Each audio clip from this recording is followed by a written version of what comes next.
Hey, everybody. Thank you for joining me today. It is Saturday, July 15th. It is 10:41 p.m. in the East, and it is 7:41 in Oakland.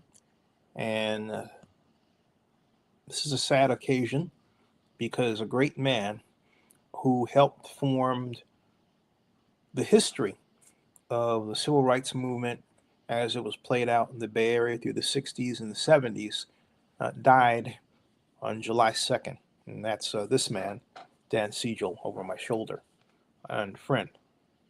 Someone that I came to know really,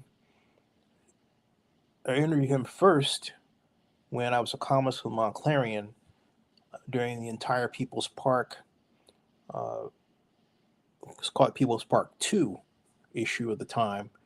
And that was when the University of California, Berkeley tried yet again to develop housing at what was considered sacred ground, People's Park. Uh, and so then that was 93, actually it was 94 when I talked to him. And of course, I didn't start video blogging until 2006. And my connections with him during that time were needed elected to run for mayor of Oakland. And actually before that, at council member too. Dan was quite active then. Out of respect for the family of Dan Siegel, I'm going to read this obit that was posted in the right here, that was posted in the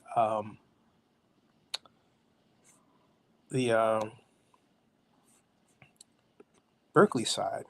So I want to make sure that I have that up so that I can present it to you. Excuse me, and because it's quite worthy of reciting, it's right here. There we go. And it's called Remembering Dan Siegel, right here, who told the crowd to take People's Park on Bloody Thursday. And this is by the family of Dan Siegel, written yesterday, July 4th, 2025. And it writes here, Siegel later served as president of Oakland School Board and fought for workers, unions, and human rights advocates over 5 decades as a civil rights lawyer. Dan Siegel, a path-breaking civil rights lawyer. Sorry, folks, this is hard. A path-breaking civil rights lawyer who fought for workers, unions, and civil rights advocates and human rights advocates over 5 decades of civil practice, died on July 2nd in Oakland. He was 79 years old. Born in the Bronx, Dan's life was shaped by his upbringing in a Long Island Jewish family, his commitment to civil rights struggle, his marriage to fellow attorney activist Ann Wells, and his family, including 2 sons and 3 grandchildren. After graduating from Hamilton College in 1967 with a degree in religious studies, Dan Siegel moved to Berkeley to attend law school. He was inspired to become an attorney after being arrested in Mississippi while working with the Congress on Racial Equality Corps to register voters. He was always remembered that, or he always remembered that it was a National Lawyers Guild attorney who got him out of jail. Dan met Ann in Berkeley in 1968. Both played key roles in local government or local movements to oppose the Vietnam War, support the civil rights movement, and oppose imperialism and fascism. In 1969, Dan was elected as the president of UC Berkeley's student body, which would soon bring him into direct conflict with the state of California and Governor Ronald Reagan. After community members beautified a derelict University of California owned lot near campus into a, quote, People's Park, unquote, UC fenced off the site.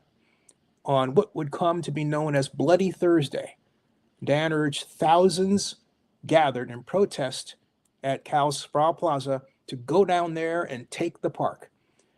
As the crowd spontaneously headed down Telegraph Avenue, it was met by law enforcement officers firing shotguns and tear gas canisters, seriously injuring dozens and killing a bystander.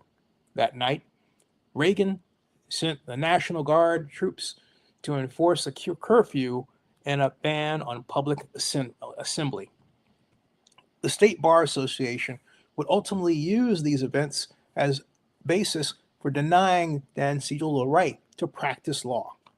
It would take a historic California Supreme Court ruling in Siegel versus Committee of Bar Examiners to affirm that participation in protest movements is not a sign of deficient moral character. After winning the right to practice law, Dan went on to earn legal victories on behalf of thousands of plaintiffs seeking protection for their civil, labor, and First Amendment rights. Dan has represented workers who built pipelines in Alaska, canned foods in Watsonville, and repaired naval ships in San Diego. He represented Occupy the Farm protesters who camped on state land during the Occupy movement, and he represented pro-Palestinian activists who stopped Bay Bridge traffic to raise attention to the war on Gaza. Much of Dan Siegel's work was pro bono, in other words, didn't get paid, whether for unhoused people, students, prisoners, enlisted military personnel, or low-income workers. As chief of complex litigation for the San Francisco city attorney, Dan led the settlement of an employment discrimination case against the city's fire department, resulting in a consent decree that guaranteed affirmative action in hiring and promotions for women and people of color. Dan and Ann together represented numerous university professors in discrimination and workplace retaliation suits. In 2007, Dan won the two largest verdicts ever awarded in cases brought under Title IX of the Civil Rights Act, which forbids sex discrimination and requires gender equality in higher education. Dan was elected to 2 terms on the Oakland School Board, serving as president. He served as chair of the Oakland Housing Authority, co-wrote Oakland's community policy law, and taught graduate courses at Mills College. In 2014, Dan and Ann were honored by the San Francisco chapter of the National Lawyers Guild as Champions of Justice, and cited a, quote, big reason why social movements are so strong in the Bay Area. In the wake of Black Lives Matter, protests that engendered aggressive police response locally and nationally, Dan Siegel filed class action lawsuits which secured separate settlements with Oakland and Alameda County to implement strict limits on the use of law enforcement of so-called, quote, non-lethal, unquote, weapons against peaceful protesters. His final public appearance was a speech at the Oakland No Kings rally on June 14th, where he exhorted the crowd filling Oscar Grant Plaza to oppose Donald Trump and the white supremacist movements backing his presidency. Dan and Ann were married in Oakland on August 1st, 1975. Records obtained pursuant to the Federal Open Information Act show an FBI informant attended their small wedding and reported on their union. They raised their son Michael Siegel in their East Oakland home of 48 years. Dan is survived by Ann, Michael, stepson Christopher Shear, grandchildren Ben, Malika, and Hamza, brothers David, Jonathan, and Jesse, and many loving family members and friends. A public memorial will be announced at a later date. Oh. Eric says, well, how are you doing today? Well, not so good because Dan Siegel's passed away, Eric, but welcome. That is not the only action, of course, that Dan is known for. He's also known for running for mayor.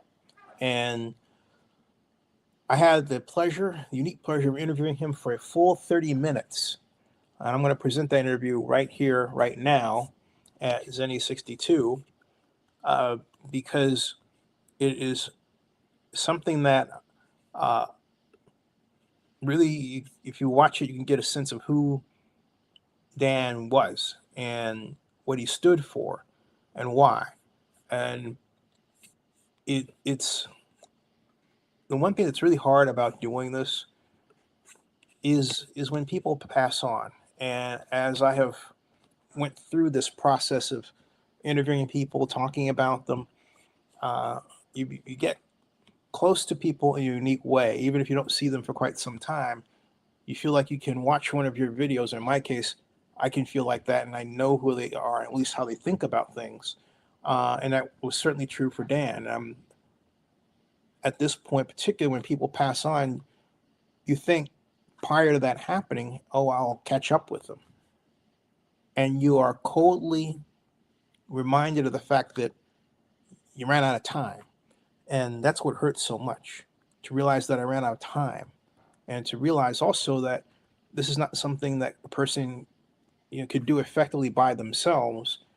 But I love Oakland, and the people that I'm talking about comprise the city that I love. And they all done, in one way or another, very great things, and have a right to be presented in video form so you can feel that you've gotten to know them. And that's been my objective here. And that was certainly the case when I had the opportunity to interview Dan. So here, with all that, having said all of that, presented all that out, I am more than delighted now to essentially introduce you to Dan Siegel by, if you haven't met him before, by this pretty long video that I had the pleasure of making with him. And excuse me for one moment, please. I want to make sure that I've got all this lined up so that it comes out properly. Because the other thing that I need to do is once I find it, all right, is I need to then reset it, because it I need to reset it because of the fact that there were some time changes that were made to it, and so we're going to see that video in a moment, and we're also going to see the video where Dan talked about Occupy Oakland in what, in terms of history, was really the first interview with him. Dan elected to resign later, but you'll hear basically the underpinnings of the reasons why and where he was headed. He was basically telegraphing what he was going to do at the time. I'll explain that later. So now I've got this lined up, and I'll present here, right here, okay?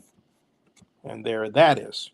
So I need to change the audio settings to make absolutely certain that echo cancellation is off and stereo audio is on, so that the voice isn't scattered. But anyway, here is now my interview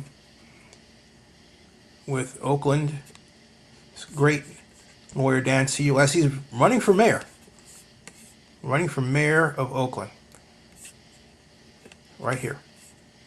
And if there's any adjustments I should make in the volume, please let me know in the comments below. I will be this process of keeping interviewing people, talking about them, keeping an eye on that. You get close to people, and you need there. So yeah, I will have that. So keep an eye out for me, Dan. Eric. Okay, so here we go.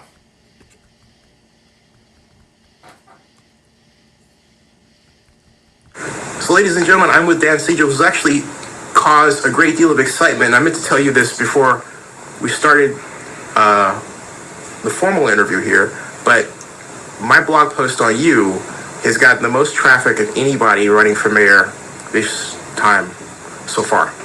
That's great. It's just, it's phenomenal. I think it's like 1,200 views now, something like that, for a blog post, which, locally is pretty good. Especially since it's not a print thing, So, but for my viewers who are meeting you for the first time, tell them who you are. Who is Dan Siegel? Okay, well, as I have been reminded, my Twitter account self-describes me as a grown-up 60s activist. I hold to the politics of the 60s by and large, and I believe that those politics continue to be relevant today. Just for one example, one of the things that I would like to bring to Oakland as a way in which people can participate in government is what we used to in SDS called participatory democracy. What's SDS, by the way? That's the Students for Democratic Society, which was founded and had a, unfortunately, brief but powerful run as an anti-war organization in the 1960s. I'm also a Calgary, so this is going to be a lot of fun. Sorry, go ahead. That's okay. That's okay. So, this is going to be a lot of fun. This is kind of jumping into it, but one of the things that I want to bring back to Oakland is the idea that the city needs to be organized by communities. And one way to do this is around the community policing ordinance, which I helped write and the city council passed in 1996, but which unfortunately has never been fully implemented. But the idea is that within each of 60 or so police beats, they would be created a neighborhood council, which would be made up of residents, of business owners, of pastors from churches, unions, other organizations that operate in that beat. And the purpose of this organization would be for members of the community to get together on a regular basis and decide what they feel they need, what they need from government, but also what they choose to do by themselves. The idea originally was created around community policing, and I would like to see it continue, but that's only the first step. Really, the idea that community councils would do what the members in their imagination and creativity want them to do. But in terms of community policing, what it means is that there is a correspondence between a police beat and the officers assigned to it and the members of that council. The other parts of it include, number one, a community policing officer who's also described as a problem-solving officer who would be assigned to that beat with the specific task of working with the people who live there to develop solutions to safety issues, but again, other issues. And also a neighborhood services coordinator who would be a civilian employee of the city and essentially delegated to work with that council kind of as a community organizer. And just, to try to break down some of these concepts, the idea is that this neighborhood services coordinator would knock on doors, would be almost like a political precinct worker knocking on doors, but not just voters' doors, everyone's doors. I'm curious, is this an outgrowth of the current by beats representatives we have, like Hong Bang for District 3 and so on, the Oakland police coordinators or neighborhood outreach people? Are you sort of reassigning them in a sense, or? And redefining them. Yeah. Redefining them, right, okay? Mm-hmm. One issue which has come up and has been addressed in various ways since 1996 is, are these folks employees of the police department, which I think they should not be, or employees of the city generally, perhaps reporting to the city administrator's office. But again, the idea is that they're community organizers, and that what we're creating is a mechanism to help communities organize themselves, because in my opinion, that's the best way to assure safety in a community, is through community self-organization. And that kind of dovetails into a couple of other things I really want to talk about. Is creating a new way of looking at community safety and security. a lot of the debate that's taken place so far, and I think it's really unfortunate, is how many officers do we need? How many people should be arrested? How many people should go to prison? Right. And I really reject that model. In part as a matter of principle, but also as a matter of pragmatism. I've been around for a long time, as many of us have, and I can tell you that since 1982, the population of California's prisons has tripled. Okay? I mean, I ran for Attorney General in 1982, and my argument was jobs, not jails. And that makes sense today. But instead, we've had jails, not jobs, and 3 times as many people in prison, right? So, looking at a model which is based on economic and social justice as a crime prevention and crime fighting strategy will, I think, be much more effective than continuing to jail people. I'm curious, was that concern for those who have less and the criminal justice problems we have had almost for 2 generations, was that what led you to back out of Occupy Oakland when the mayor made her now famous riot decision? We talked about it back then on video, but I'm curious, take me back to what was thinking, because that really kind of put you on the mark this time, Right. So, yeah. Well, and we can come back to the other policy too, sure. Sure. So as everyone knows, in 2011, Occupy became an incredible national movement. And what was exciting about it is that it was a movement that spanned many sections of society, certainly activists, well-educated people, but poor people and homeless people and working people. And particularly in Oakland, I think it was a wonderful movement, in part because it was also more multiracial and multinational, right? So there are a lot of people from the African American community, some from the Latino community, a few from the Asian community, some white people, who were working together. And what it brought forward, besides that unity, is an idea which has now become part of public understanding, right? The idea of the 1%. Right. Now, of course, many of us have always known about the 1%, but it wasn't within that context. It did become 99, right? Yeah, versus right, the 1, right? And it gives us a platform today in 2014, from 2013, where you see changes taking place across the country. Because as the New York Times, of all people, said the other day, Bill de Blasio's election as mayor of New York is helping to create a storm of concern about income inequality, right? And that takes us back to Oakland and takes us back to people's concern about crime and safety. And I acknowledge that that's a serious concern. I mean, I live on 64th Avenue in East Oakland. I'm probably the only candidate for mayor who doesn't live in the hills. I live, in the hood. Right. And there's a lot of crime in my neighborhood, and people are worried about being robbed on the street or having someone bust into their house and so on. And we need to be concerned about it. But we can't just keep policing our way out of the problem because it's not working. Right. So instead, my view is this, that we're going to build a movement in the city of Oakland to fight for social and economic justice, social and economic equality. Socially, that means much better schools. Ever since L.U. Harris, the mayors of Oakland have spoken about being education mayors, but none of them have. And we really need to incorporate relationships with the public schools as a way of improving community life, but also to add to that, okay? And we need to create in Oakland, and it's completely doable, a universal system of preschool, all-day, quality preschool for all 3- and 4-year-olds. Now, why? The reason is that research has proven that quality preschool is the best way to level the playing field between middle class and poor families in terms of getting children ready to go into kindergarten at 5 years old. And then at the other end of the school day, we need to have a uniform and universal system of quality after-school programming, right? Especially for middle school kids, who often are the ones who are having too much time on their hands and getting into problems.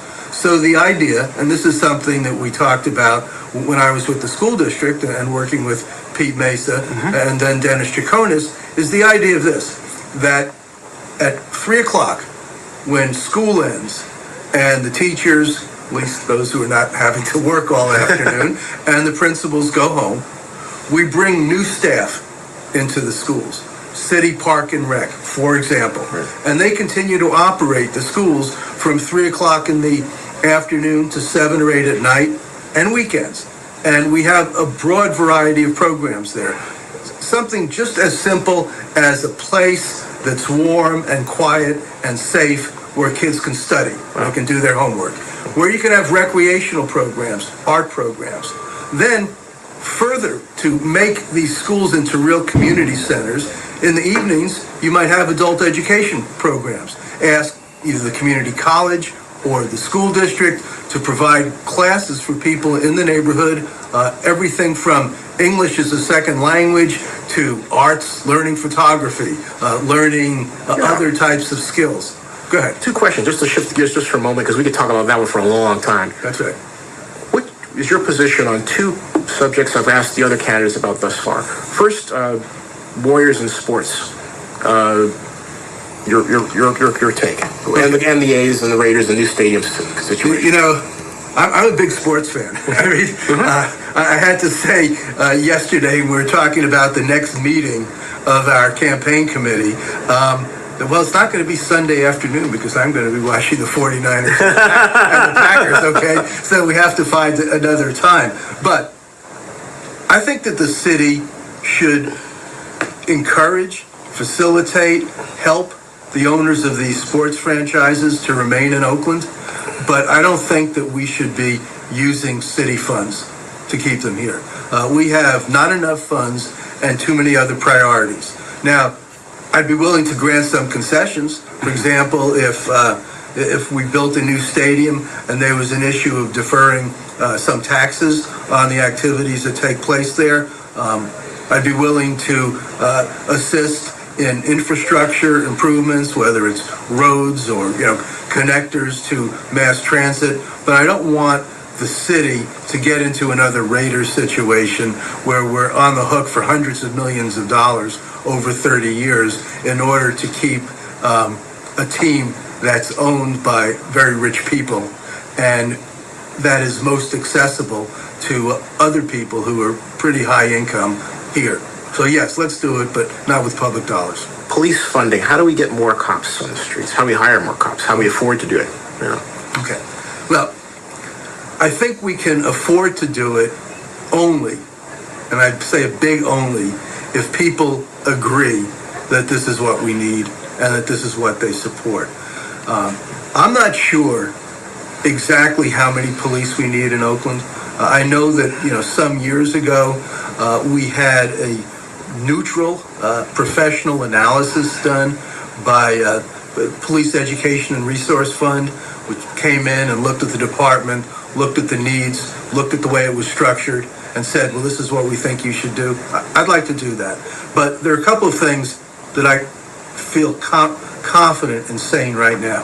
One is we need more officers on patrol, okay? This fits into this community policing model that I was talking about. If we organize, the way I mentioned earlier, by police beats, we need, in my view, 7 officers for each beat, okay? Part of it is just the math. In order to have one officer on patrol 24/7, 365 days a year, you need 5 people, okay? So we need 5 for each police beat. Secondly, we want a problem-solving community policing officer in each beat. So that's 6. 7th, we need a sergeant because the normal scope of command is 1 sergeant per 6 or 7 officers. So if you take 7 per beat times 60 beats, we need 420 beat officers, which, surprisingly enough, is 150 or 200 more than we currently have on patrol. Right. Right. And even in a 600 officer department, which is what we have now, I'm amazed that we can only manage to get 230 or 240 of them out on patrol. So I would build a department from the bottom up, okay? So that structure is 420. On top of that, obviously, you need a Bureau of Investigation, the detectives. Currently, maybe 150 to 200 there. That may be the right number, but frankly, I don't like the way they're organized. Why is that? The way the Bureau of Investigation is organized is that it's divided up into subdivisions based on a crime. Murder, sex crimes, robberies, burglaries, auto theft, and so on. And each one of those units, some of which are very small, like 2-3 officers, has citywide jurisdiction. I don't think that makes sense, because if you're an officer in charge of auto theft citywide, you'll be buried in the paperwork, and 2, you can't possibly know what's going on. So I've spoken to people who are experts in the field and presented the idea of what if we assigned 2 investigators to each beat, and they, like the criminals, would be general purpose investigators, right? Because, the same people who do robberies also do murders or do burglaries. And again, I think if you can create a localized police structure, 2 officers, 2 detectives in a beat where 5,000 or 6,000 people live should, in my view, again, by getting to know the neighborhood, getting to know the people, the good guys and the bad guys, so to speak, be able to be more effective. Now, I'm not completely sold on this concept. Some people I've spoken to push back and said that, police people, said that there is so much specialization now in terms of police work that you really do need some level of specialization. So maybe there's a compromise here where we assign some of the investigators to the beats to work on the ground and others in more specialized units. But, now we're up to about 600, which is the current size of the department. On top of that, obviously, you need administrators, you need a chief, you need deputy chiefs, you need captains, you need lieutenants. But, is the right number 900, as some people have suggested? I'm not sure. The way I'm building the department from the bottom up, I'm getting to maybe 700, 750. But again, I don't pretend to be at that high a level as an expert. I mean, I think I know what I'm talking about, but there are people who know more than me who are professionals in the field, and I want to rely on them to figure it out. But I can tell you one thing in terms of increased numbers. One way we can increase numbers is by filling desk jobs that are currently occupied by sworn officers with civilian employees whose salaries and benefits are about half of what a sworn officer makes. I got to ask you this because this has been a particular issue with Pueblo regarding the citizens' review of police activities. What's your position on the whole funding controversies?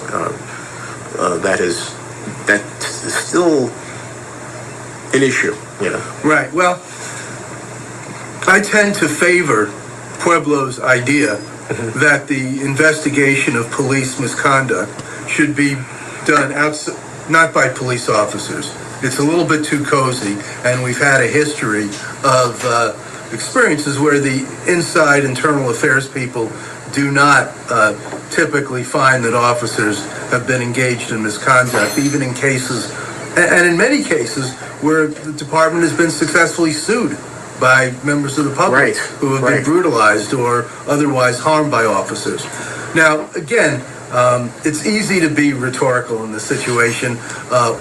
One problem in completely civilianizing it is that officers, by virtue of state law, like the Police Officers' Bill of Rights, don't have to cooperate with these investigations that are carried out by civilians. So we would have to overcome some of these problems. Perhaps some of them can be overcome at the bargaining table with the Police Officers Association. And, in that regard, I think we need to work real hard to make allies of the POA.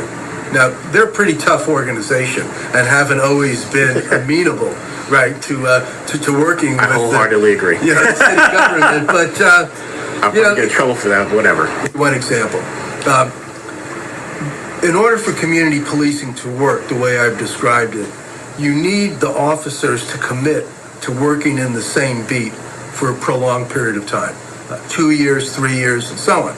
But under the contract, officers can change assignments every year, and they bid on assignments by seniority. So what I would like to do is say, okay, you have that right under the contract, but if you waive your right and agree to stay in the same assignment for a period of time, well, there'll be a benefit to you. You'll get a premium on your pay.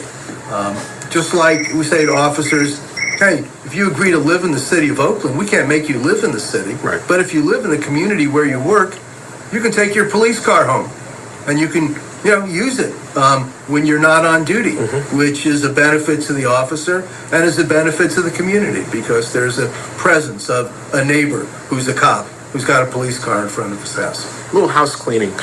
When we talked, you said that your motivation for running, in part, was the polling which showed Quan was vulnerable. And then I think the same day that we talked, another poll came out, which I can't seem to get the raw data on. I don't know if they're hiding it or what, but that's another point. But nonetheless, it says that Quan is the leading candidate to beat. So has that affected how you think about the campaign since that part of your motivation was you thought Quan was vulnerable? That's a good question, and the answer is sort of. Well, I mean, since I started thinking about it, people have come forward. And I know politicians always say this, and no one ever believes them. And okay, if people don't believe me, people have, on their own initiative, come to me and said, "Why don't you run?" And I'm talking about people from community organizations, people from the African American community, the Latino community, people who are on the ground, as well as people who are involved with some of the unions in Oakland, city workers unions, and others. So, in some sense, that, as they say, the train has left the station.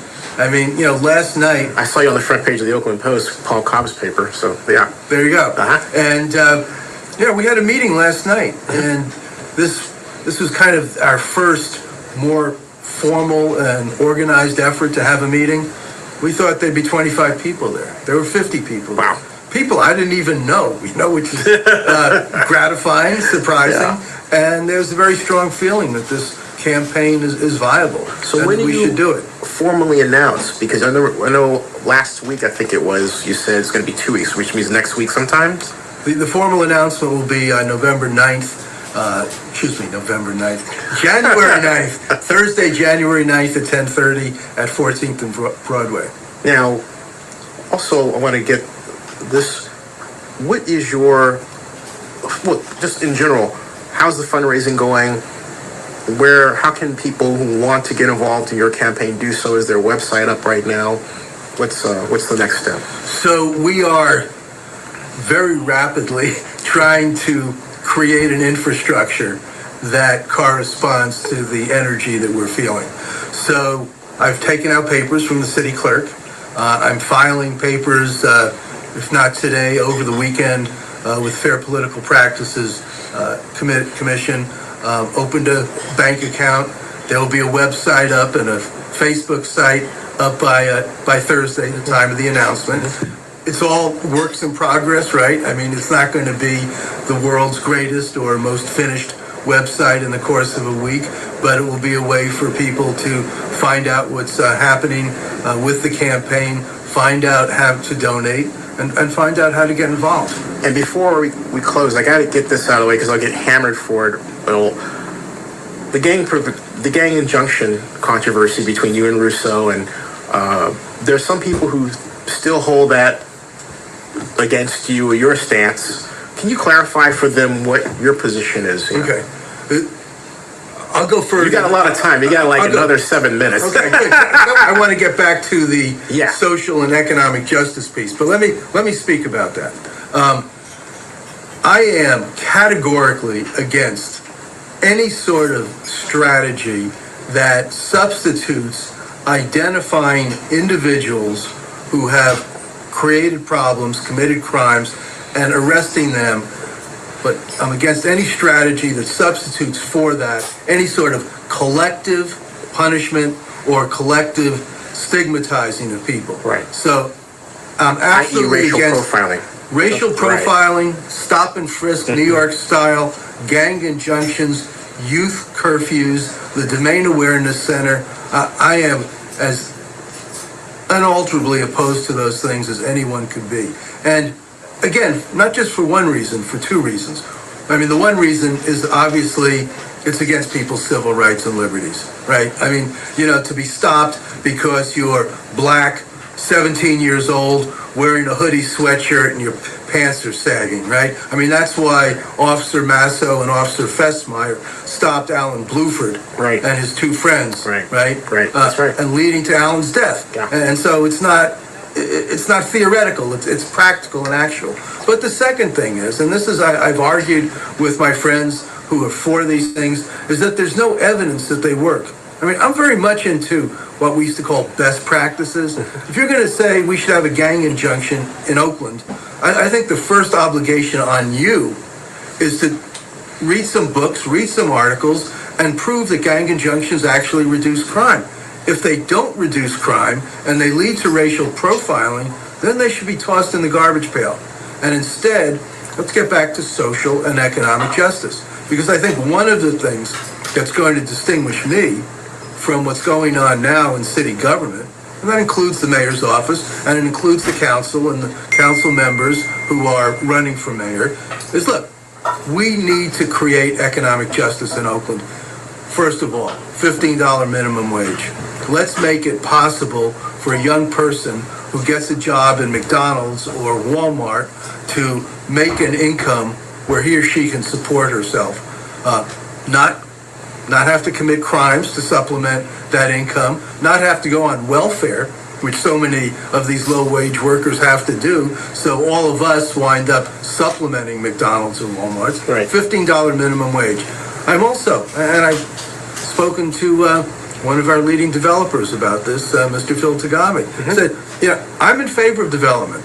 Let's develop Oakland. Let's build new houses. Let's build new stores and restaurants and so on.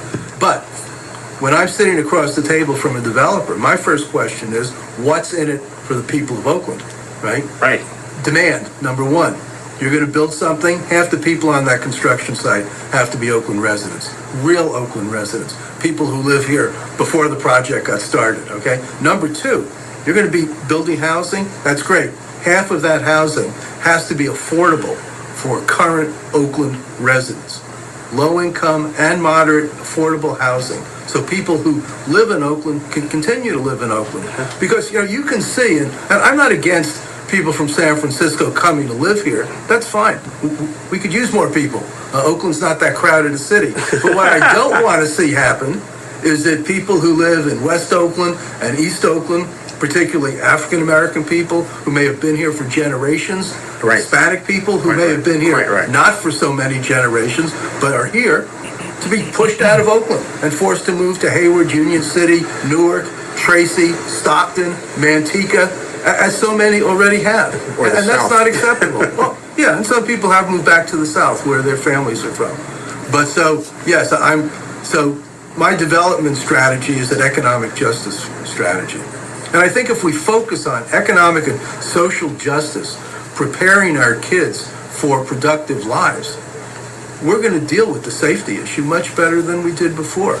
I mean, I've lived in East Oakland since 1975. And at that time, one of the phenomena that was taking place here was that a lot of people, because of the civil rights movement, were moving into good blue-collar jobs, right? Friends of mine, neighbors of mine, working at Caterpillar Tractor, what used to be General Motors out in Fremont, Ford Motor Plant, Mack Truck, De La Valle Turbines down on 85th Avenue.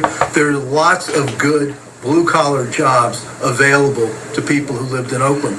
And crime fell, right? Crime fell dramatically, and people bought houses and fixed them up and bought cars and started sending their kids to school. I want to recapture that lifestyle and end the further polarization of wealth that's taking place. Tell me your Twitter handle. your Twitter account handle. It's Dan M. Siegel on Twitter, right? And that's how they can find you until everything gets going. Dan, right, or look on Facebook's coming up soon, Siegel for Oakland. That's the name. Thanks a lot. Okay, thank you. Yeah, folks, that's Dan Siegel. That was one of my that was a very satisfying interview when I see it again and again and again. Although it's been a long time since I've seen it. But in that interview, that was 2014. Now, some of you will remember that he worked as the chief legal advisor to then-Oakland Mayor Jean Quan.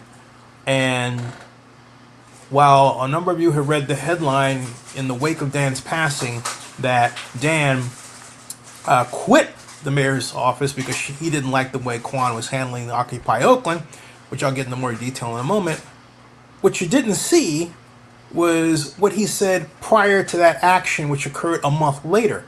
And what happened was that on the very day, Sunday, that there was a kind of Occupy Oakland organized teach-in using the Oakland City Council chambers. They had asked Jean Quan to come and make a statement, and she did not arrive. And what she had done in order to cause this whole ruckus was that the mayor had ousted all of the Occupy Oakland dwellers who had literally taken over Oakland City Hall. In fact, it was so bad that the late Sanjeev Honda told me that they had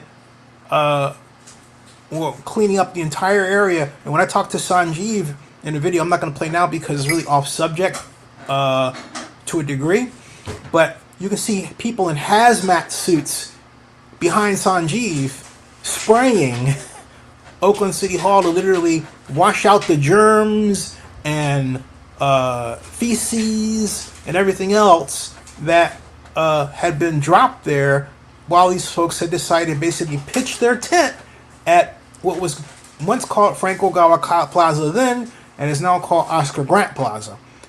It was a total blank show.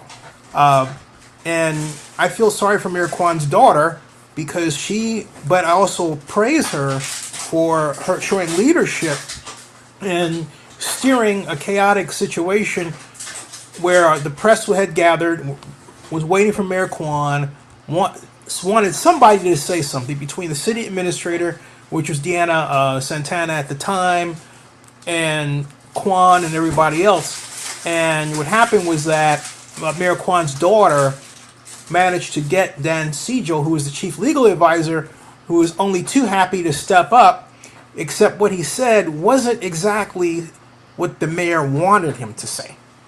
I repeat, what he said wasn't exactly what the mayor wanted him to say.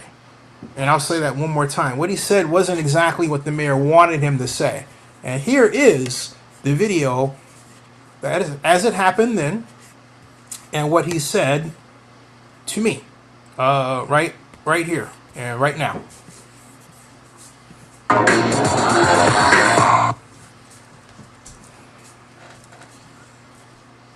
Ladies and gentlemen, Dan Siegel. He's been a longtime Oakland lawyer, activist, confidant of the mayor. Where are we right now after all this bedlam? And first of all, how do you feel? How are you doing? How do I feel? Well, it's been an exhausting week, right? This is the third day of all night activities. I was very, very unhappy with what happened Tuesday. I thought the decision to take the camp down was an unnecessary and counterproductive decision.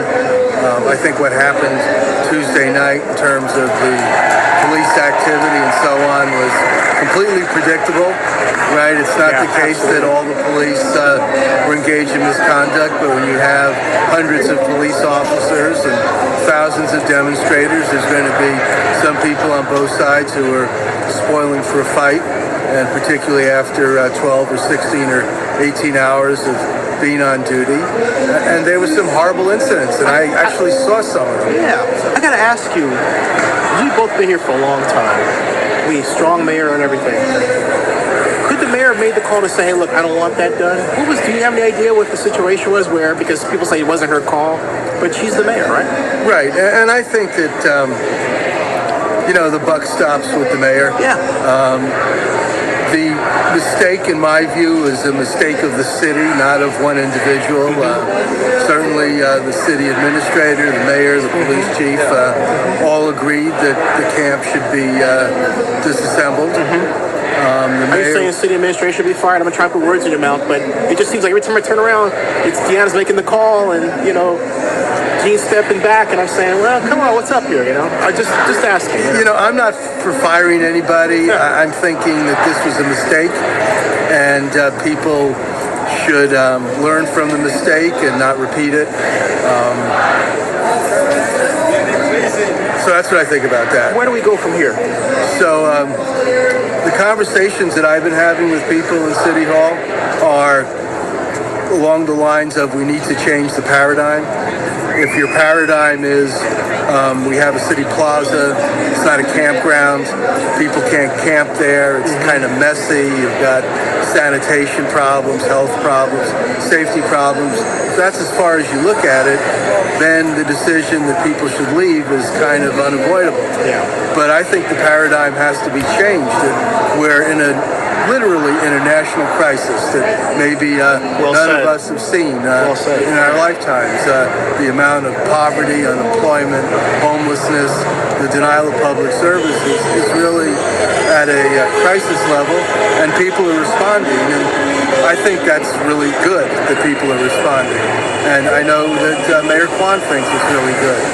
And so the paradigm has to be, how do you situate yourself, your city, your government in the context of what's taking place? And by the way, I think this is going to be years. We're going to have years of this. Oh, yeah. And so are we going to be part of a wave that sends out the police and the National Guard and so on to crack down on people demonstrating around economic injustice? Or are we going to bend a little bit and do our best to facilitate this activity? And clearly, I suppose you can tell by the way I frame the issue where I stand. I think that the people who are part of this Occupy movement are incredibly reasonable, virtuous, idealistic people, and I like what they're doing. Hey, is the mayor going to speak tonight? She is not going to speak tonight, and she wanted to. The agenda is, I guess, because of the democratic principles behind what's going on here. Oh, the agenda, this happened in Atlanta with John Lewis. The agenda.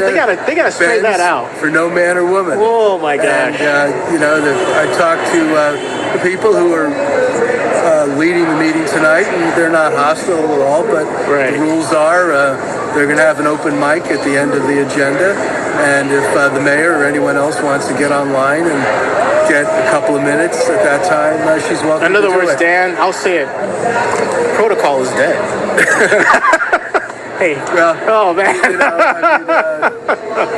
I heard a conversation earlier. There was some rumor that Rachel Maddow was. Yeah, it was on Twitter. Yeah. And, well, actually, somebody from her show. It's like they got a feed waiting.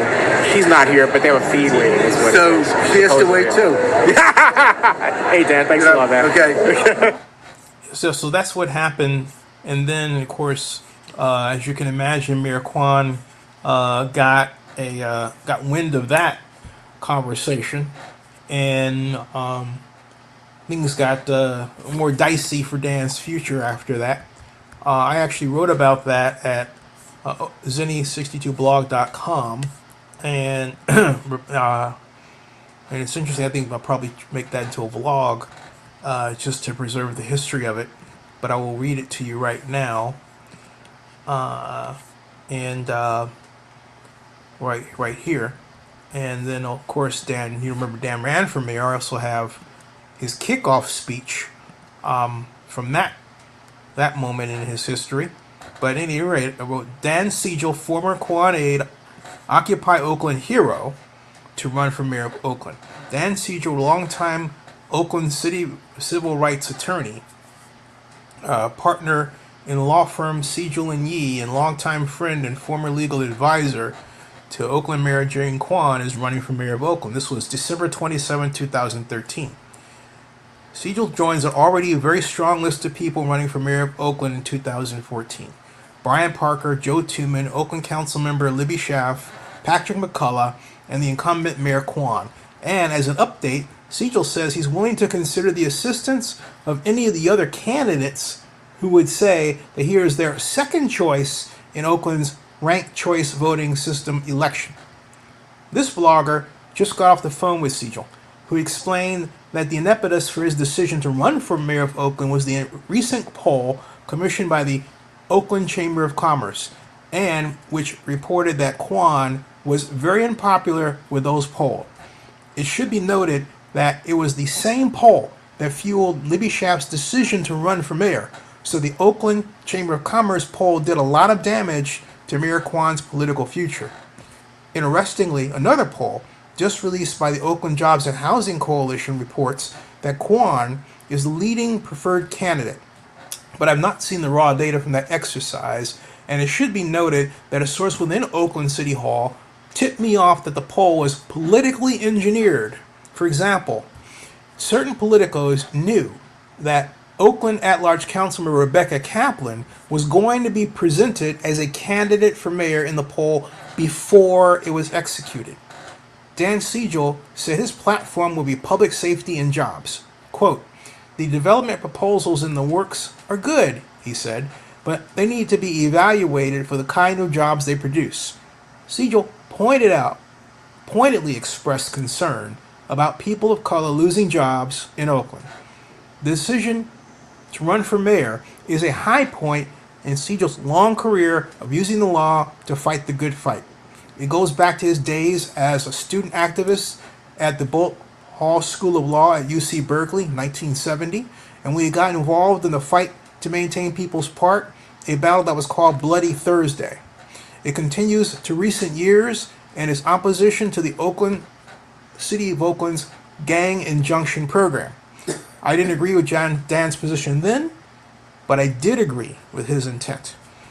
As long as I've known Dan, he's always expressed concern for labor and the poor in Oakland, for the plight of the common Oaklander. So it's no surprise that he called on, quote, less a committee than a group of individuals who pushed him to run and are helping him. Siegel named longtime Oakland criminal defense lawyer Walter Riley, Communities United for Restorative Justice head and former neighbor of mine, George Galvis, former Berkeley Mayor Gus Newport, and Pauline Gay Cobb as those who comprised his main support base. But one friend, going back to 1968, is not a supporter and will undoubtedly find this a bit of news of troubling, and that is Mayor Quan herself. In fact, Quan has to wonder if there's another former appointee who's planning to run for mayor of Oakland against her, now that there's two, Siegel and Brian Parker. Remember, Mr. Parker is Quan's appointee to the Board of Commissioners of the Port of Oakland. If you pay some attention to Oakland politics, or at least enough to associate Quan with their nemesis Occupy Oakland, then you certainly remember that Siegel was Quan's legal advisor at the time of October 11th, remember the video I just showed you, right? And that he quit 1 month later in protest over her handling of the Occupy Oakland protests. Here's my 5-minute, you already saw my 5-minute talk with Siegel. I mentioned here in this column, I say here's my 5-minute talk with Siegel where he expresses his dislike for the now famous Quan-directed Oakland and Bay Area law enforcement raid on the Occupy Oakland encampment. And for those of you who didn't see what happened or forgot, here's a video reminder of that raid, which includes the scene where Marine Iraq War veteran Scott Olson was just shot in the face with a rubber bullet, courtesy of the law enforcement brigade that was active at the time. The resulting police brutality lawsuits cost the city of Oakland $1 million. So here comes Dan Siegel today, gearing up to run against his friend Mayor Quan, and in the process bring back to center stage focus the one giant blemish on her term as mayor that Jean Quan hoped everyone had forgotten. Stay tuned. So that was yet another fascinating part of Dan's life that in Oakland, and his contribution to the lattice work of relationships that make up a extremely complex, and still more complex today, something we call Oakland politics. Now, I mentioned that I would next show the video where Dan announced that he was running for mayor, and that is here next in my presentation, as I call it up, internet speed permitted. And this if you remember this event, I was pleased to be invited and to his event. And here is, there it is, the video from 11 years ago. And I'm going to put that over here and then replace what you just saw with it, and share it with you.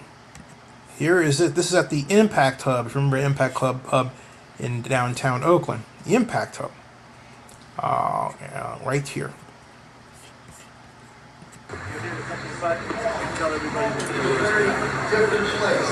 Because it would be a place not of conflict and oppression and repression, but a place where the city's workers work together positively and happily to create a better future for all of us. And you know, when Ann and a bunch of her friends worked at Caterpillar Tractor 25 years ago, one of the lessons that they taught me was that the workers at Caterpillar knew a hell of a lot better how things should be managed and how production could be improved. And I think if in the city of Oakland we started treating our city workers that way, instead of treating them and their unions as enemies, we'd be a lot further down the road.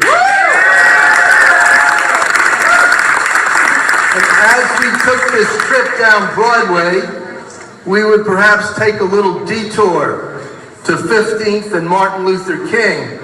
And what we would see there is actually what wasn't there. And that would be the DAC. It would not be there. It would not exist. And we would not be spying on each other. But this is a trip that really will take us to some important places and some important spaces. After we left the former DAC, continued down Washington Street until we got to the Oakland Police Department. And at the Oakland Police Department, we would happily meet the new chief. I'm not sure if her name is Kathy or Nzinga, but she would be running the department, and she would be celebrating the fact that the Oakland Police Department had finally gotten itself in compliance with the negotiated settlement agreement, and finally convinced Judge Henderson that oversight was no longer necessary, that the department was a department that was there to protect people's lives, property, and their constitutional rights. And at the same time, our new chief would begin to start rolling out our proposals for community control and assumption of safety and security services in our neighborhoods, where we would have civilian organizations made up of people who live in our neighborhoods, who work in our neighborhoods, and most importantly, look like our neighborhoods, to take on the jobs of patrolling and getting to work with their fellow citizens and fellow residents to make sure that the city was safe, that people had things to do. But of course, yeah, Dan. That's it, baby. But we know that the message of social and economic justice requires a big chunk, a big dose of economic justice. So as we left the police department and walked along the waterfront, I'd be happy to see them breaking ground on the new Oakland A's stadium at the site of the Howard Terminal. And two of the things that would be exciting about that new stadium is that, number one, there would not be $1 of our taxpayers' money given to the billionaires who run these sports teams. They would do it on their own. because there's plenty of money to be made in professional sports. right. And the second thing we would see about this new stadium is that every employee who worked there, every young person who was selling hot dogs or peanuts or popcorn during the summer will be making $15 an hour or more. So there's folks. That was Dan's speech, and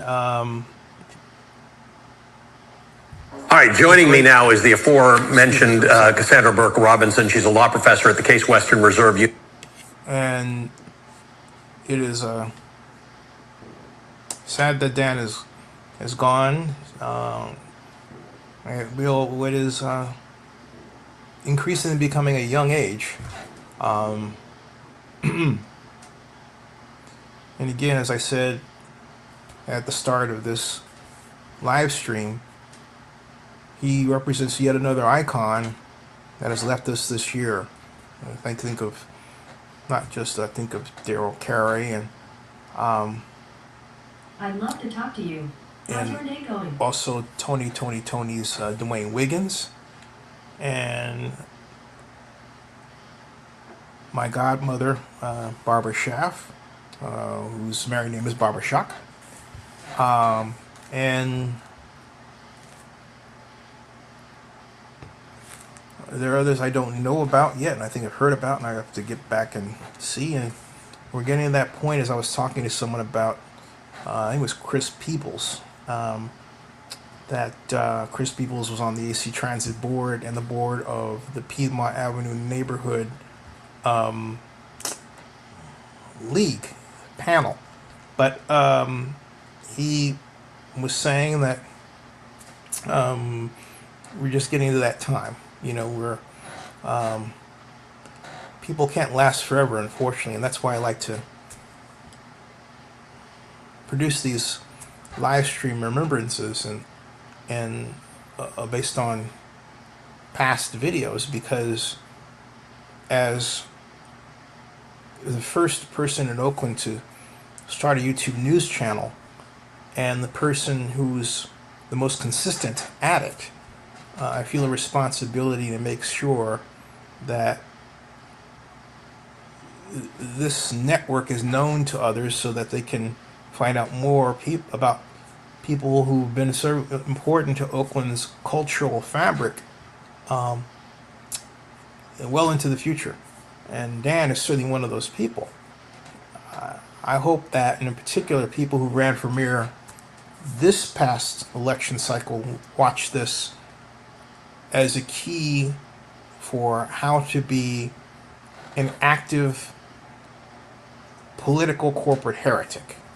A person who always has his eye on the North Star of justice and wants to see that the city represents that, not so much in law enforcement, but in economic development and housing, so that those who don't have a lot are not left out and are not unfairly incarcerated or treated.